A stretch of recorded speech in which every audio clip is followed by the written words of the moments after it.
Welcome. आस्वाद good टेस्टमध्ये आपले खूप खूप स्वागत आहे. आजपर्यंत तुम्ही अनेक प्रकारचे पकोडे पाहिले असतात, पण आज आपण शिमला मिरचीचे अशा प्रकारच्या भरीव शिमला मिरचीचे पकोडे पाहणार आहोत.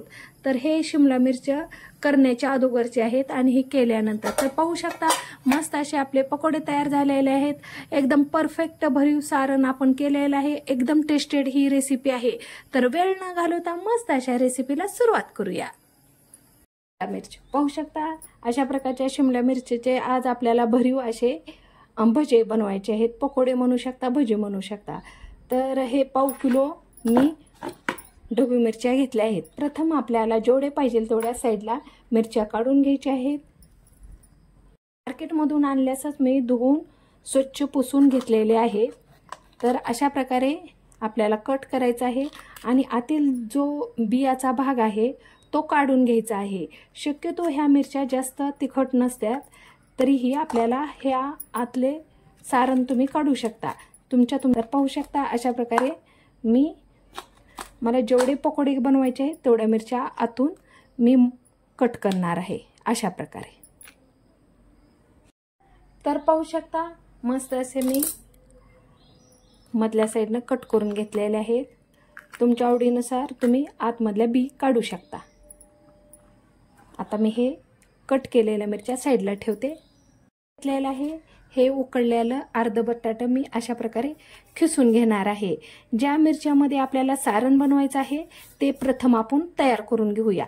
तर त्यासाठी आपल्याला एक उकळलेलं बटाटा घ्यावं लागेल आणि उकळल्यानंतर तुम्हाला अशा कंडिशनमध्ये अतिशय बारीक असं खिसून घ्यावं लागेल, जेणेकरून सारण एकदम परफेक्ट बनलं जाईल. जर सारण परफेक्ट बनलं तर आपलं पकोडंही तोंडात टाकताच खमंग आणि टेस्टेड होईल आणि तळते वेळेसही प्रॉब्लेम येणार नाही.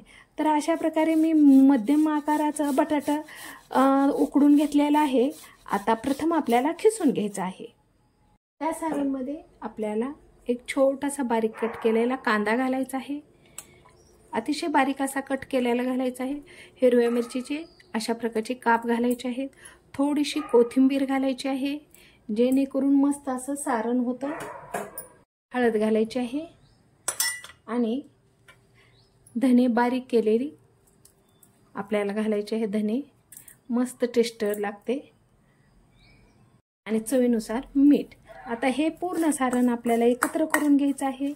तुम्ही तडकात फुंडी टाकूनही हे सारण एकत्र करू शकता किंवा असंही करू शकता. दोन्ही टेस्टेडच सारण होतं. तर अशा प्रकारे आपण सारण तयार केलेलं आहे.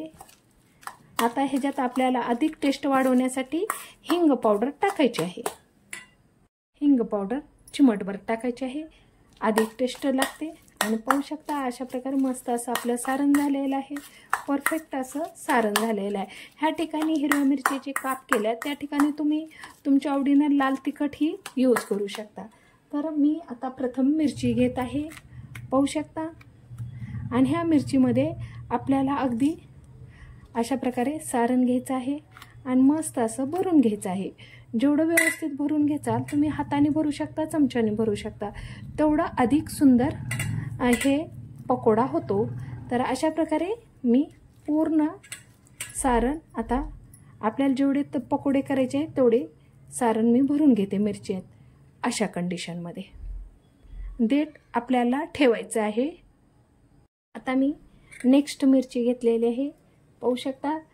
चमच्याने तुम्हाला भरायला येत असेल तर तुम्ही चमच्याने भरू शकता किंवा तुम्ही हाताने भरू शकता. तर अशा प्रकारे एकंदर मला जेवढे तळायचे आहेत पकोडे मी तेवढे व्यवस्थित परिपूर्ण असं भरून घेणार आहे. पहा अशा कंडिशनमध्ये पाहू शकता किती सुंदर आपण सारण मिरचीत भरलेले आहेत. अगदी टपोरे टपोरे मिरच्या दिसत आहेत. अशा प्रकारे भरून घ्यायचं आहे एकंदर सारण. नेक्स्ट प्रोसेस मी करत आहे. बेसन पीठ घेतलेलं आहे, हिरा बेसन पीठ घेतलेलं आहे.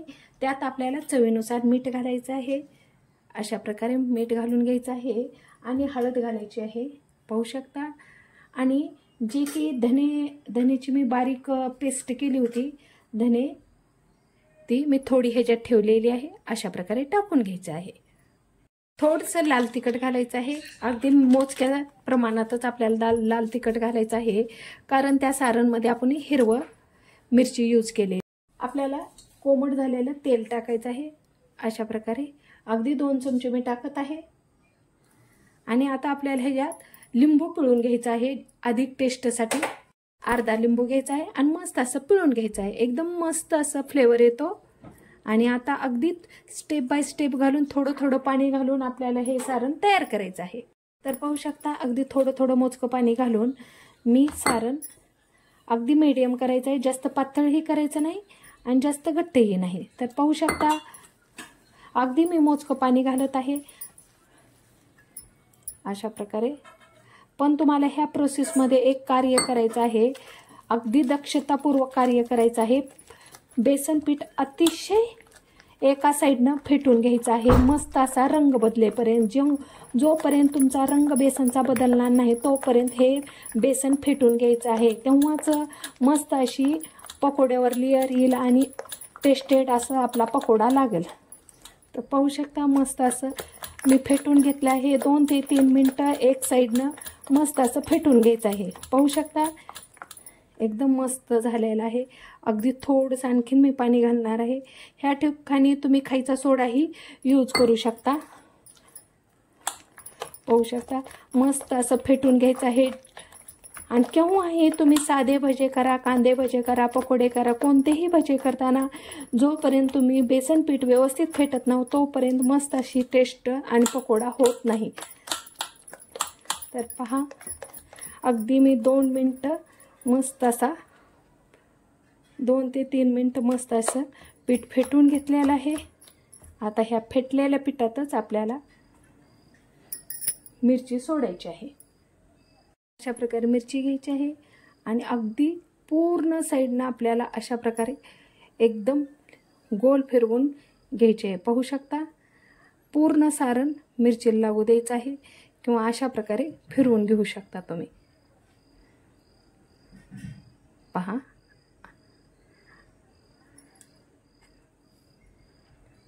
मस्त असं कढईत तेल ठेवलेलं आहे आणि हे पकोडा पाहू शकता अशा प्रकारे देठाला धरायचा आहे आणि मस्त असं मीडियम गॅसवर मी तेलाची फ्लेम केलेली आहे. आणि आता आपल्याला हा पकोडा अशा उचलून तेलात सोडायचा आहे. पाहू शकता अशा प्रकारे. आता आणखीन एक तुम्हाला त्याच कंडिशनमध्ये दाखवते. पाहू शकता अतिशय व्यवस्थित सारण झालेलं आहे, व्यवस्थित मेजरमेंटनं बेसन झालेलं आहे. आता अशा प्रकारे उचलायचं आहे आणि पाहू शकता अशा प्रकारे तेलात सोडायचं आहे अशा प्रकारे. तर तुम्ही फक्त एका टायमाला 1 ते 2च तळू शकता. आता आणखीन एक मी साईडला जागा आहे, मी आणखीन एक त्याच कंडिशनमध्ये सोडत आहे. तर एका टायमाला सहज 3 तळले जातात. गॅसची फ्लेम टाकल्यानंतर आपल्याला फास्ट करून घ्यायची आहे. फास्ट करून घ्यायची आहे कारण टाकल्यानंतर हे जाडसर मिरची आहेत आणि थंड सारण होतं, त्यामुळे गॅस हे फास्टच करायचे आहे. आणि 2 मिनिटांनी आपल्याला लो गॅस करायचा आहे त्या कंडिशनमध्ये 2 मिनिटं ठेवायचं आहे. 2 मिनिटं झालेले आहेत. पाहू शकता मस्त अशी खालची साईड सुटलेली आहे. आता अगदी अलगदपणे तुम्ही साईड चेंज करू शकता ह्या पकोड्याची. गॅसची फ्लेम आता मी थोडीशी मीडियम केलेली आहे. गॅसची फ्लेम मीडियम केलेली आहे. एकदम तुम्ही पुन्हा पुन्हा ही रेसिपी करता, एवढी खास आणि टेस्टेड ही रेसिपी होती. ह्या मिनिटं झाल्यानंतर आपण पकोड्याची साईड बदललेली आहे. पाहू शकता मस्त असा पकोड्याचा कलर येत आहे. 2 ते 3 मिनिटातच मस्त असे आपले पकोडे चहासोबत तयार होतात. तुम्ही चहासोबत खाऊ शकता, दहीसोबत खाऊ शकता, अगदी कढीसोबतही खाऊ शकता. एवढे भन्नाट चव देणारे हे शिमला मिरची पकोडे आहेत. तुम्ही एकदा केले तर कमीत कमी आठवड्यातून 2 ते 3 वेळेस करण्याची तुमच्याकडे फरमाईश येईल. तर पाहू शकता बोलत बोलत मस्त असे आपले पकोडे तळले गेलेले आहेत. कलरही चेंज झालेला आहे. तर चला मग मी काढून घेत आहे. पहा किती सुंदर झालेले आहे आणि किती मोठी लेयर आलेली आहे. तर अशाच प्रकारे नेक्स्ट मी पकोडे तळून घेते.